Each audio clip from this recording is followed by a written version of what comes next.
what's going on YouTube? This your boy Kamen Rider Zero Spike back again once again. And today, people, today we're here for Kamen Rider Geats episode 42. And this episode, Buffer got beat up a lot in this episode. Buffer got his butt whooped a lot, man. They was making beef out of Buffer. Like, this was not cool. This was not cool. It was not, I hated this. He got beat in 2 consecutive fights very badly. Left on the ground. Messed up, dirty, bloody. Fought his hardest. But he has, like, man, remember when Buffer had, like, his wish granted by the goddess and he was just broken? He was invincible. Like, technically he was freaking invincible, and now he's, like, on the ground, bloody. This ain't cool. I don't like this. This is not cool. Like, episode starts off with when we left off last time with Kayla completely decimating him, and Buffer's like, hey, if killing me will satisfy you, then go ahead and do it. And Kayla's like, nah, I'm not gonna do that. I'm gonna just let you live with the guilt. I'm like, God, it's a robot chicken moment. I'm gonna leave you with the guilt of killing my sister.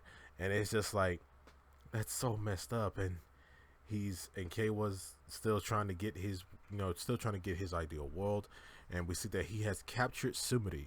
He has kidnapped Sumire and is basically going to try and force her to get, basically get his wish out of her.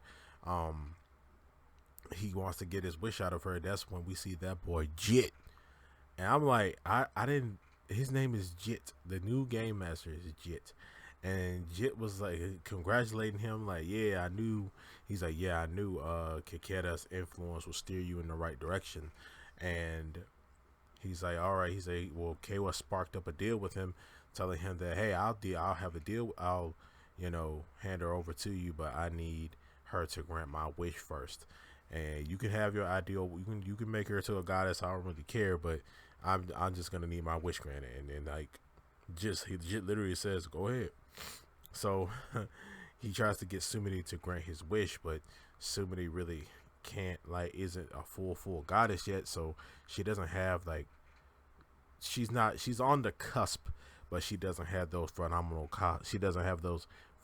cosmic powers down pat yet.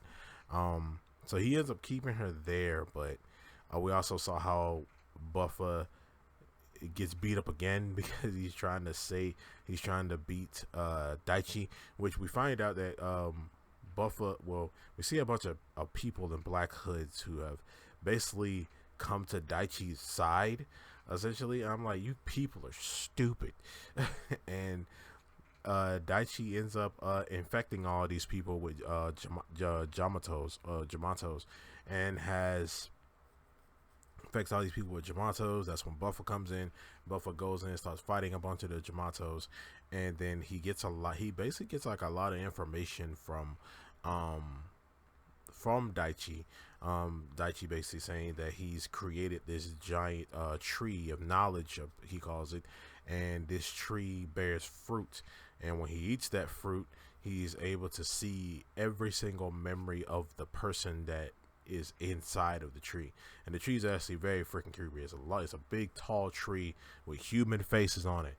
It's so nightmare fuel. I'm like, he eats the fruit, which is clearly a freaking tomato, but he ends up eating the fruit, and he ends up gaining a lot of Sarah's memories. He gets a lot of her memories, and he basically tells his whole spiel type thing to Buffer.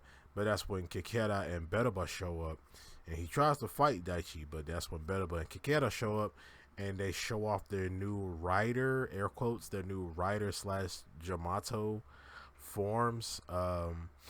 They transform into these, and then they start fighting Buffer. Buffer's trying to get some licks in, but he ends up using Jet and Cannon. He's had Jet and Cannon in his back pocket, as Bedaba said. He ends up using Jet and Cannon, but they still end up inevitably beating him. And that's when Bedaba is like, you're a disappointment, and all this other BS and whatever. And Buffer's like, I don't care. I don't care what you're talking about. But we also see that Kayla is still, he is on the prowl. He ends up going to look for Daichi, but he does end up speaking with um does end up speaking with Neon, and he talks she them talk about how she had a promise she wanted to keep to Sarah and stuff like that. And then that's when Kayla talks about, you're going to be able to keep your promise because I'm going to get my ideal world that I wanted. And that's when he starts kind of telling her what he did, but then that's when Geats comes in and tells him that, oh, you're gonna use somebody to do that. Where did you take her? Stuff like that. He's like, well, you could have atoned. He's like, well, I could consider this your fault because you should have atoned for Mitsume, for what Mitsume did. Geats' mom. And he says, I'm gonna I'm gonna rewrite this world, create a new world, and just leave me the freak alone. And he flashes his new driver, and he ends up like teleporting away. He has like a menacing teleport.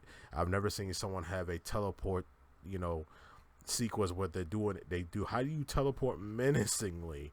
Like, it's so, like, he has a tip. He teleports menacingly, and it's intimidating. It's like, how do you teleport like that? It's so weird. It's so messed up. So he ends up he does end up meeting and talking with Daichi, and Daichi basically tells him how he has Sarah's memories from he ate the fruit, and he talks about like how much of a drab her life was and stuff like that, and your life is also a drab.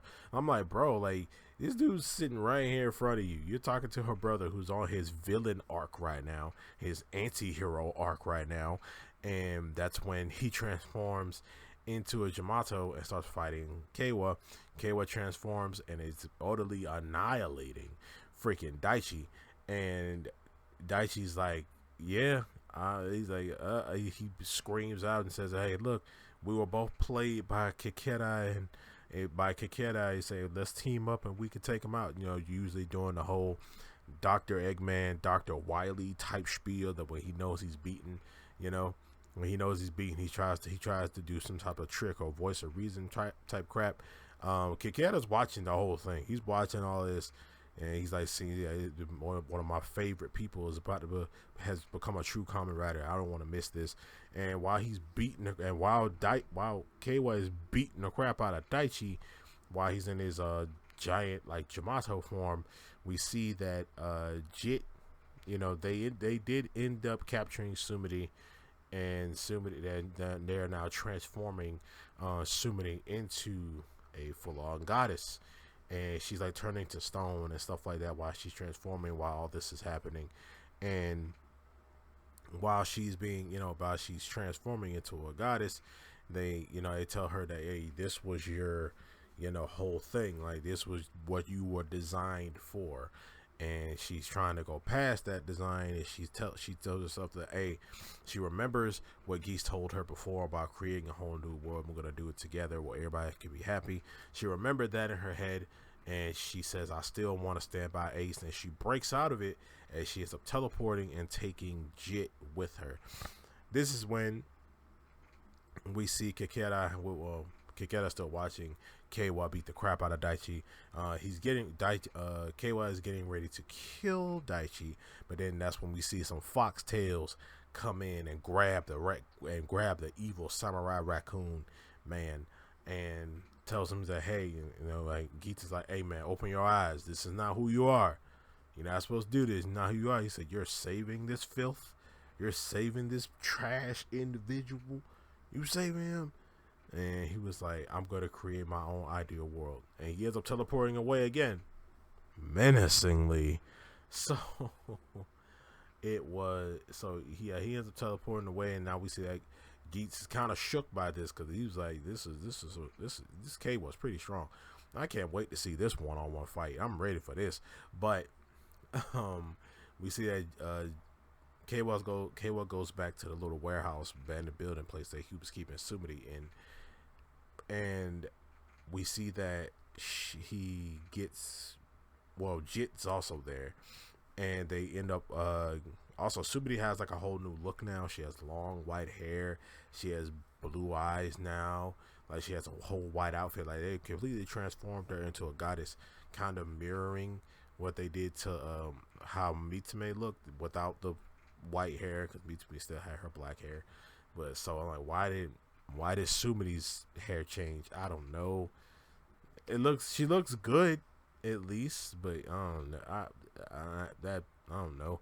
So she ends up granting Kayla's wish. We don't know for sure yet. We just saw the world start to digitize and change and stuff like that, and we see Kayla wearing like a whole new like outfit, and he has basically and he says that, hey, this is his world now. He has basically gotten his ideal world. So we don't know if everyone from the DGP who has died has been brought back. We don't know yet. We didn't see anything. We didn't see any people coming back to life. We just saw like the city start to change and shape and stuff like that. And I'm wondering like what K was trying to do, man. Because this next episode looks like he ends up building his own cult, his own gang or clan or something like that. And he sends them after Geats and Buffa, maybe. And it seems like Mr. Neon's father looks like he becomes a Kamen Rider in the next episode, and we get we get the debut of a new Kamen Rider who looks like a pig thing. So I don't know. This episode was dope though. It was really dope to see Kayla going off and just being like a vengeful Batman, I guess, and going around and just beating the crap out of people. And the only person that can stop him is freaking Superman. But this episode was dope. I'm still wondering like how we gonna get Kayla back? I don't know. I think this is Kayla. I think this is him for a while now. And I'm glad that he understands that Buffa just didn't randomly kill his sister, even though he freaking hates Buffa. He does realize and know that Daichi is the cause of all that. I'm glad he knows that much, but I just wanted that part out of my head because it was really freaking bothering me about like, man, he didn't.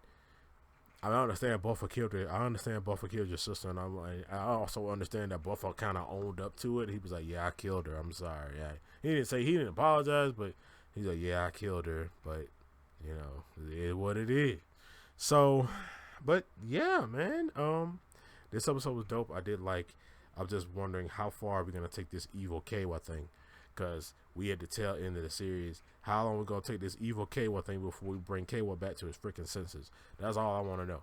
Like, I just want to know how they're gonna bring back regular freaking Kayla, and also Sumidi. Like, is Sumidi is she full on goddess now, or is she still maybe like 95%, goddess or whatever? Because it just seems, and I feel like her little personality may have changed a little bit, because she just went on ahead and granted that wish, seeing that Jit and freaking, well, maybe she only did it because maybe her life was on the line, because Jit and Kayla were both there forcing her to basically grant this wish.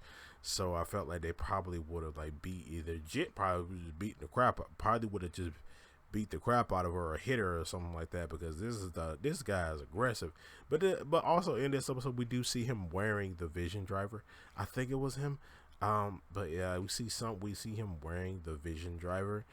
So most likely he's gonna henshin one of these days, and it's probably just gonna be like a laser / Kamen glare spoof. So that's all. I'm just waiting to see your boy transform. Your boy transform. I'm waiting. I'm really hammering the nail to see when that happens. But yeah, man. You guys let me know down in the comment section below what you guys think of this episode of Kamen Rider Geats. Did you like it? Did you hate it? What do you think about freaking Kayla's villain anti-hero arc that he's got going on? And yeah, I'm gonna see you guys next time. Make sure to like, share, subscribe, hit that notification bell, and remember, as I always say, guys, stay henshined.